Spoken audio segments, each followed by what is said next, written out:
Estamos viendo un momento en el que el ahorro de energía y en concreto del gas es clave. España ha sido uno de los primeros países europeos en aplicar un plan con medidas urgentes para el ahorro energético, destinado en concreto a edificios de alto consumo. Aunque ya durante el último año, con la llegada de los fondos Next Generation, se vienen destinando millones de euros en ayudas para la rehabilitación de edificios, para instalar equipos de autoconsumo o para actualizar sistemas de climatización basados en gas por equipos de aerotermia o de biomasa. El IDAE, Instituto para la Diversificación y el Ahorro de la Energía, está detrás de la gestión de estas ayudas y de estos planes. ¿Qué podemos esperar de este invierno? ¿Están llegando las ayudas a su destino? ¿Qué papel juegan los instaladores en esta transición energética? Lo vemos con nuestro protagonista de hoy. Hoy hablamos con Joan Rexart, director general del IDAE, Instituto para la Diversificación y el Ahorro de Energía. Bienvenido, Joan, a nuestro ciclo protagonistas de calorifrio.com. ¿Qué tal? Muchas gracias. Bueno, primero, la gran pregunta que yo creo que se repite en estos días muchos ciudadanos, ¿no? ¿Qué grado de dependencia energética tiene España actualmente? ¿Hasta qué punto hay que estar preocupados? Bueno, España tiene una dependencia energética, lo publicábamos en ese Plan Integrado de Energía y Clima, del orden del 74%, y la idea es que a lo largo de la década, ¿no?, con medidas de eficiencia energética y medidas de energías renovables, lo reduzcamos hasta más o menos el 59%, con para el objetivo de llegar al 0% realmente en ese año 2050, ¿no? Por tanto, todavía a día de hoy una elevada dependencia energética exterior. Es verdad que en el caso de Rusia, ¿no?, que es un poco lo que nos preocupa, mucho menos que otros países europeos. De hecho, podemos prescindir plenamente del gas ruso en este caso, pero aún así eso demuestra que una gran parte de nuestra energía viene de otros países y por tanto eso nos hace vulnerables ante decisiones que se tomen fuera, y de ahí la importancia de acelerar lo máximo posible en eficiencia energética y en energías renovables. Poniéndonos ahora mismo ya ante la temporada de otoño-invierno, quizás pensando más en el invierno crudo, ¿no? Cuando haya ya que encender la calefacción a tope. ¿Cuál es el consumo energético de la parte de los edificios que conlleva la calefacción y cuánto podemos ahorrar con esa reducción de 1 grado en el termostato que propone el plan de ahorro energético que se aprobó en agosto? Pues la verdad que salvo la industria, ¿no?, que es verdad que es uno de los principales consumidores de gas natural, sobre todo, y de electricidad del país, cuando hablamos de edificios, ya sea en casa, ya sea edificios de uso terciario, ¿no?, como pueden ser hoteles, alojamientos o incluso comercios, el principal consumo, o uno de los principales consumos, ¿no?, en cualquier caso, es decir, está en el top 3, es precisamente la climatización, ¿no? De ahí que una de las primeras medidas que se haya adoptado sea una medida tan sencilla como ajustar 1 grado, en este caso, los termostatos, 1 grado en el caso del aire acondicionado ahora en verano, 2 grados en el caso de la calefacción en invierno, y eso la estimación es que cada grado que se ajusta a la temperatura del termostato suponga un ahorro de en torno al 7%. Por tanto, medidas inmediatas, digamos, que no requieren una inversión, es simplemente ajustar, ¿no?, acostumbrarnos a una temperatura muy ligeramente diferente, que generan unos ahorros de forma muy, muy inmediata. En este caso, la temperatura, me comentabas que se aconsejaba bajar 2 grados. O sea, hemos pasado de 22 a 19 en el consejo. En el caso, bueno, en el caso de la calefacción, la temperatura que fijaba el RITE hasta ahora estaba en los 21 grados, es decir, en Ujú. teoría, con la normativa aplicable, en caso de calefactar estos edificios no podía superar los 21 grados, lo hemos bajado hasta los 19 grados. Es decir, que la Ujú. idea es no pasar calor, ¿no?, en invierno cuando vas a un centro comercial o cualquier tipo de establecimiento, significa que tendremos que ir, bueno, pues coherentemente vestidos con la estación en la que estamos, ¿no? Lo cual también, de hecho, facilita el confort térmico, pues a la hora de entrar en una tienda. Si vamos por la calle, en el caso del invierno, ¿no?, bien abrigados, preparados para la situación, pues la idea es no pasar calor, no agobiarnos cuando entremos en una tienda. Que no es necesario semejante contraste térmico, vamos. Efectivamente, ni sano seguramente, ¿no? Ujú. Hay otras medidas que incluye este plan es la inspección de la eficiencia energética de los edificios de autoconsumo en este caso. Pero ¿se recomienda también a nivel doméstico hacer esta revisión antes de que termine el año?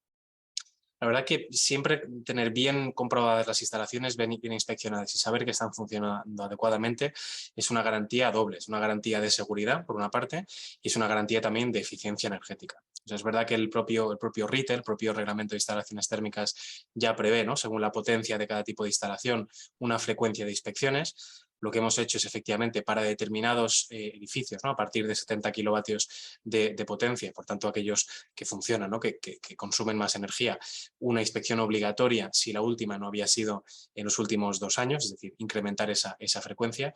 En el caso de los hogares no es obligatoria esa inspección adicional, pero siempre es recomendable. Como también lo es, yo diría, ver qué alternativas tenemos, ¿no? A lo mejor nuestra caldera está llegando al fin de su vida útil o convendría empezar a hacer alguna actualización, tener en cuenta que a día de hoy ya tenemos alternativas. A lo mejor es el momento, pues por ejemplo, ¿no? de aprovechar alguna de las ayudas que está en marcha y pasar a una caldera de biomasa, o aprovechar para mejorar la solar térmica para agua caliente, o pasarnos, por ejemplo, incluso a una aerotermia que nos suministre esas necesidades de frío o de calor.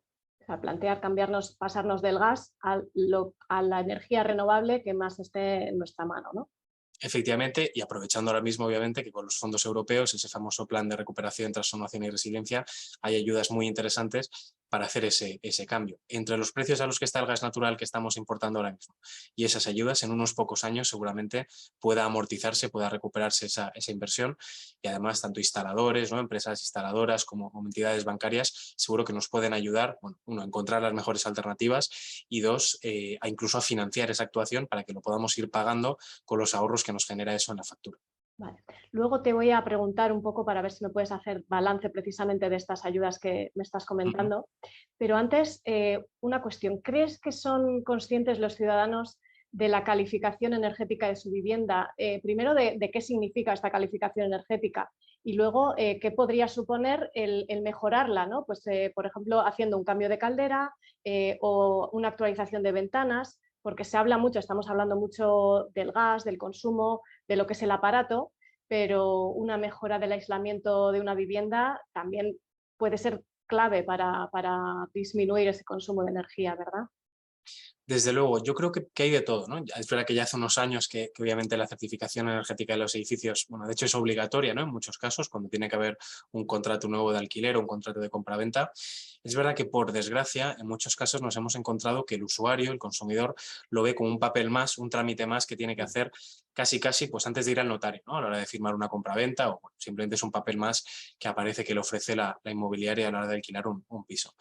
Sí que estamos viendo que la certificación energética de los edificios está ocurriendo cada vez más, es decir, el número de certificados registrados va creciendo, pero yo creo que falta esa sensibilización de entender, oye, es que una etiqueta lo más parecida posible a una A, lo más lejos posible de la G, son pues una menor factura energética cada mes, ¿no? De hecho, cuando miramos, alguien toma la decisión, ¿no? el que puede, de hipotecarse para comprar una casa, o cuando alguien busca un alquiler, se mira obviamente la ubicación, se mira obviamente el coste, se mira obviamente el tipo de interés de la hipoteca, que además es un tema en discusión ahora mismo, pero muy poca gente mira el certificado de eficiencia energética, que puede ser tan importante o más que rascar a lo mejor alguna décima de ese tipo de interés que nos presenta la hipoteca. Sin embargo, estamos acostumbrados a buscar, ¿no? y comparar en ese tipo de cuestiones, pero no en reparar tanto en la calificación energética, que puede ser importantísimo a la hora del confort térmico, cómo de cómodos vamos a estar en esa vivienda y cuánto dinero nos vamos a gastar climatizándola, claro. Efectivamente, puede suponer un ahorro bastante importante mes a Importante. mes. Muy bien. Joan, volviendo un poco al tema de las ayudas, que ya me Mm. estabas introduciendo. Desde el IDAE sois los encargados de la gestión, del reparto de los fondos europeos. ¿Podemos hacer ya un balance global de cómo han ido funcionando todas estas ayudas, que yo creo que ha sido durante el último año, sobre todo, bueno, con la llegada de los fondos europeos, donde ha habido este boom, ¿no? Hay un montón de ayudas para los ciudadanos, para las empresas, para pasarse a las renovables. ¿Están llegando a su destino? ¿Se están cumpliendo los objetivos? En definitiva, ¿se está superando un poco la burocracia para acceder a este dinero?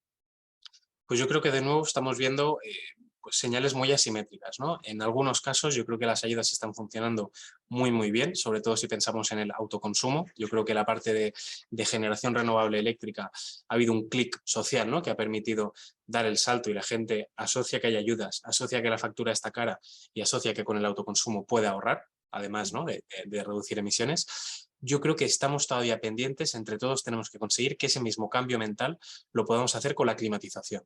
Hay ayudas a día de hoy, como sabéis, para aerotermia, para o geotermia incluso, para biomasa, para solar térmica, tanto en casa, en hogares para climatizar, como en las empresas, incluso en procesos industriales, ¿no? Procesos térmicos.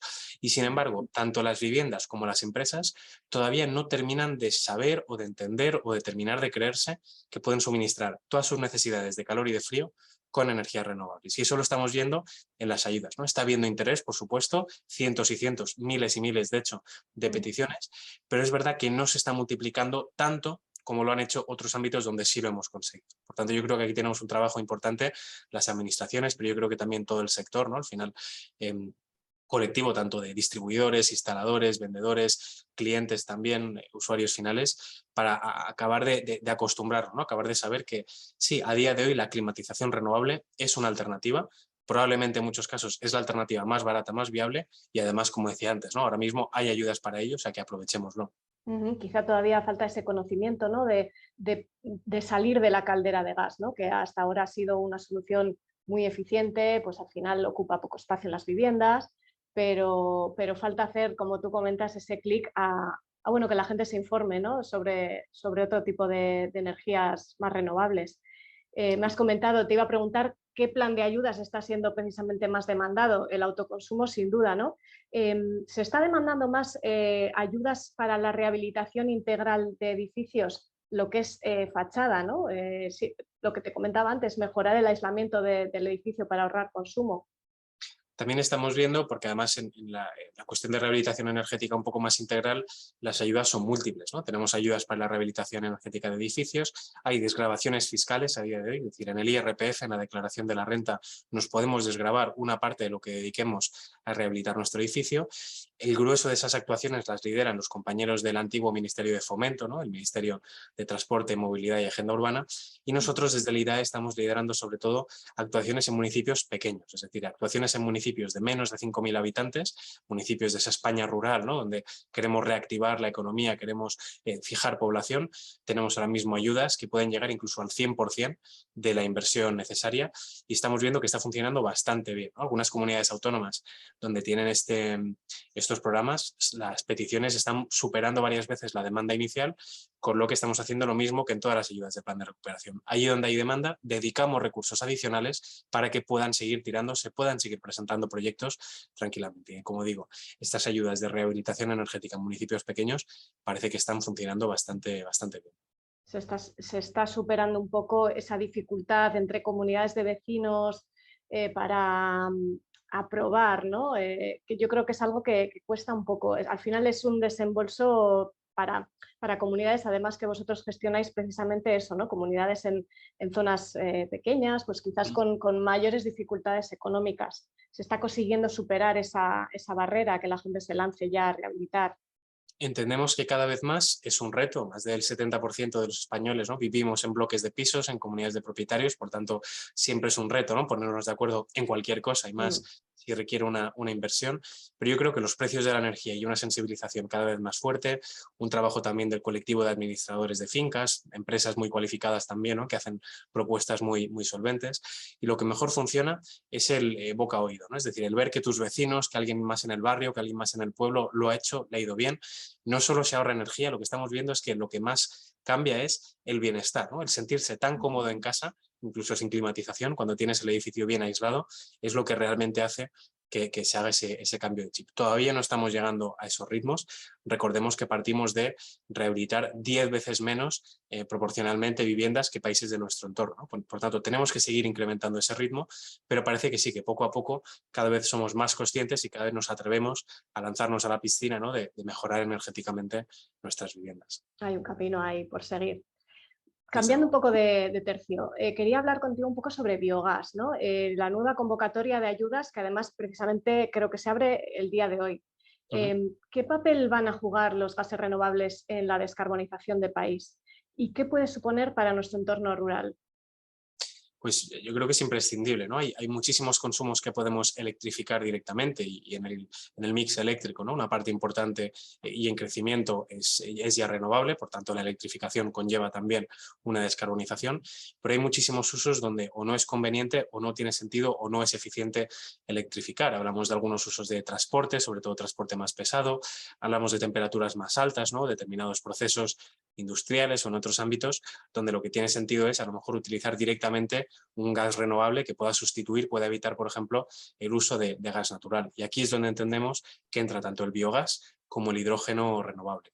Y efectivamente se abre esa ventanilla para esos 150 millones de euros de proyectos de biogás. Estamos priorizando aquellos usos más eficientes, es decir, aquellos usos donde el biogás se utiliza cerca de ahí donde se produce, que entendemos que va a ser sobre todo entornos rurales, ¿no? Espacios donde tienen residuo agrícola o algún tipo de residuo que se pueda utilizar, ¿no? Mediante esa digestión anaerobia para producir ese biogás, identificar, como digo, ¿no? los usos más eficientes y por tanto conseguir ese calor o incluso generación eléctrica allí de forma directa con este biogás.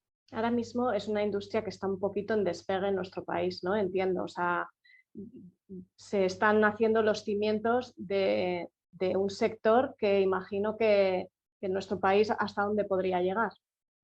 Pues está muy ligado al sector primario, que el sector primario es importantísimo en Ujú. nuestro país, contribuye, ¿no? A esa economía circular, es decir, a gestionar mejor esos residuos orgánicos, ¿no? Que pues, es difícil en algunos casos encontrarles una salida, y esa actividad muy pegada al territorio. O sea, al final lo eficiente es generar ese biogás y por tanto vender esa energía en los entornos donde está disponible esa materia prima, ¿no? Lo que es un residuo de otro proceso se convierte aquí en materia prima para producir ese biogás, y por tanto retos tan importantes que tenemos en España como ese reto demográfico o contribuir a un sector económico tan importante como es el sector primario, yo creo que es imprescindible. Además, la tecnología la tenemos, las soluciones la tenemos, se trata de casar, ¿no? Toda esa cadena de valor para aprovechar al máximo esa capacidad que tenemos, en este caso de generar biogás en España. Ujú.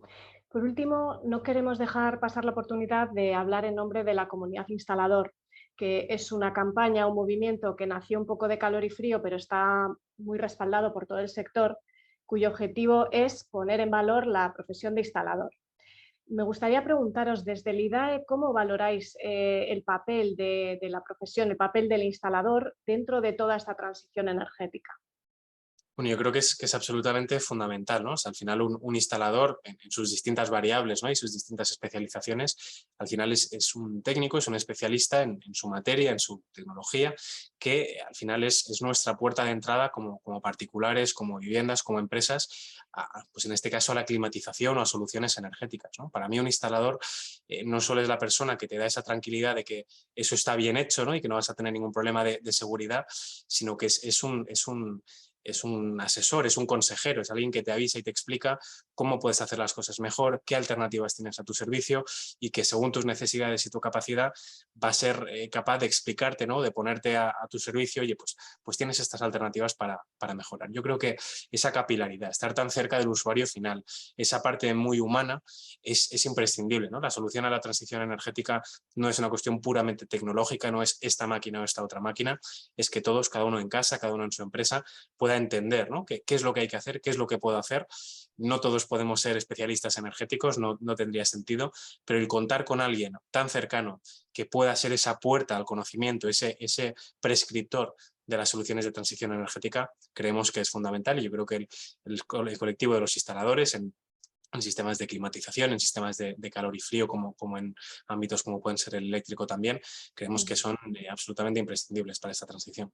Sin embargo, es cierto que una de las problemáticas que más se comenta entre la profesión es la falta de personal, ¿no? Hay cierta falta de relevo generacional, quizás un poco ligada con esa imagen de profesional pues un poco más de base, ¿no? Pues más currela, si lo puedo decir así.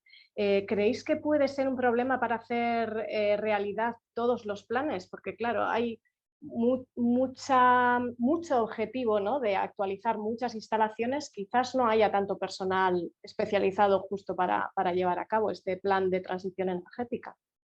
Yo creo que es otro reto importantísimo que además tenemos para mí no es un reto del sector, ¿no? Para mí es un reto de la sociedad.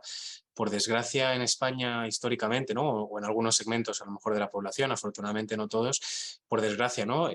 Formaciones o trabajos más vocacionales, ligados, por ejemplo, a la formación profesional, se han visto de alguna forma denostados, ¿no? Parecía que es que el que no vale para según qué, pues, oye, pues acabas haciendo formación profesional, cuando lo que yo he visto en mi experiencia, nada más alejado de la realidad, ¿no? Mucha gente, los que más entienden seguramente la realidad, ¿no? De cómo funcionan sistemas de climatización, la realidad de hacer efectiva esa transición energética, pues bueno, pues en el colectivo de instaladores, por ejemplo, ¿no? Gente que trabaja directamente con las instalaciones, he aprendido mucho más y seguramente tiene una diagnosis mucho más acertada que otros, ¿no? Que trabajan en ámbitos más teóricos o más académicos. Es verdad que tuvimos, ¿no? Pasamos en España por un boom, una burbuja que luego pinchó de la construcción. Es posible que haya, ¿no? Pues nos recuerde o a las generaciones más jóvenes tal vez puedan asociar aquello con aquel sector de la construcción en aquellos momentos, ¿no? De un pico en un momento concreto. Ujú. Lo que tenemos que ser capaces de hacer como sociedad es explicar que las salidas, ¿no? Que la formación profesional es valiosísima, que las salidas profesionales son muy estructurales. Tenemos todo nuestro parque de viviendas pendiente realmente de una gran actualización energética. Las instalaciones térmicas en este caso, pero también las eléctricas, están pues en prácticamente todos los edificios. Todas ellas van a necesitar un buen mantenimiento, un buen asesoramiento. Es decir, cuando hablamos del empleo, cuando hablamos del empleo en la instalación, en el mundo de las instalaciones, hablamos de empleo de calidad, hablamos de empleo sostenido en el tiempo, hablamos de empleo donde ves directamente el impacto sobre familias, sobre empresas. Es decir, es muy fácil ver cómo estás mejorando la realidad de alguien, y lo que tenemos que ser capaces es que las generaciones más jóvenes y las empresas, entre todos, ¿no? Hagamos ver que, bueno, que esto es atractivo, que esto tiene mucho sentido, que es un empleo muy digno y que es un empleo que da respuesta a los grandes retos de país, ¿no? Y asegurar que los jóvenes quieran formarse, quieran buscar, ¿no? una trayectoria en ese ámbito, y que las empresas, por supuesto, pues también pongan en valor esas trayectorias, pongan en valor esos conocimientos, y casemos al final una cosa con la otra. Además, precisamente este año que se ha aprobado esta nueva ley de la FP Dual, quizás sirva un poco de empujón, ¿verdad? Para animar a muchos jóvenes que no se deciden pues, a apostar por esta profesión. Entiendo que sí, visibilizar, ¿no? Esa relación tan cercana entre la formación y las necesidades del mercado, esa formación ligada, ¿no? A las necesidades reales que se van a tener, y esa compaginar, ¿no? La formación con el trabajo, entender que no estás sacrificando, no estás posponiendo un futuro profesional por formarte, sino todo lo contrario. El formarte es lo que te mete de lleno en esa trayectoria profesional. Yo creo que es una muy buena señal. Yo sé que los compañeros del Ministerio de Educación y Formación Profesional han estado haciendo un trabajazo con esa nueva normativa, ¿no? Con esa redignificación a lo mejor de la formación profesional, que yo creo que es imprescindible. O sea, que esperemos que sí, ¿no? Que eso lo veamos con un cambio de números, con un cambio de paradigma, y podamos como país contar con los profesionales formados que necesitamos realmente para hacer esta transición. Pues Joan, ya para terminar y no quitarte más tiempo, me gustaría preguntarte cómo veis, quizás sacar un poquito la bola de cristal, ¿no? ¿Cómo veis esta temporada de invierno? ¿Qué auguráis desde el IDAE? Es verdad que yo creo que la incertidumbre es lo que lo marca todo, ¿no? Y por desgracia, ahora mismo, en este momento que estamos teniendo esta conversación, pero como todo cambia a las horas y los días, ¿no? Pero está interrumpido, por ejemplo, una parte importante del suministro de gas a Europa, teóricamente de forma temporal, según a quien leas, pero puede ser un invierno muy duro. Puede ser un invierno muy duro a nivel europeo, desde luego. Nuestros socios del norte y centro de Europa, que son mucho más dependientes del gas ruso, están altamente preocupados a ver cómo las reservas de gas en invierno pueden hacerles superar, ¿no? esta temporada. En España, como sabéis, tenemos muchísima más disponibilidad, muchísima más capacidad de abastecernos de otras formas, pero tendremos que ser capaces de ahorrar entre todos, tendremos que ser capaces de reducir consumo, y yo espero que esto, ¿no? Lo que no hemos conseguido con décadas de normativa energética, con años y años de sensibilización y de comentarlo, con precios, ¿no? disparados como estos, seamos capaces todos de entender oye, que la situación es muy dura, que esto va de dependencia energética, también va de crisis climática, como ya sabíamos, esto va del día a día, de poder llegar a final de mes, y que seamos capaces, ¿no? de implementar esas medidas, las más sencillas posibles, que con cambios muy sencillos en casa y en las empresas podemos ahorrar mucho. Yo creo que ese debate que se ha generado es muy positivo para que todos entendamos, ¿no? Esto no es una cosa de geopolítica que debate no sé quién, no sé dónde. Esto me afecta en mi día a día, y con unos cambios muy sencillos soy capaz de contribuir y de ahorrarme también en mi factura energética. Cambiar un poco el clic, ¿no? El chip entre Efectivamente. todos. Pues muchísimas gracias, Joan Groisart, por dedicarnos este rato y esta charla sobre energía, sobre ahorro, sobre estos temas que, como bien has dicho, nos preocupan a todos, usuarios, profesionales, a ciudadanos en general para este próximo invierno. Muchísimas gracias a vosotros.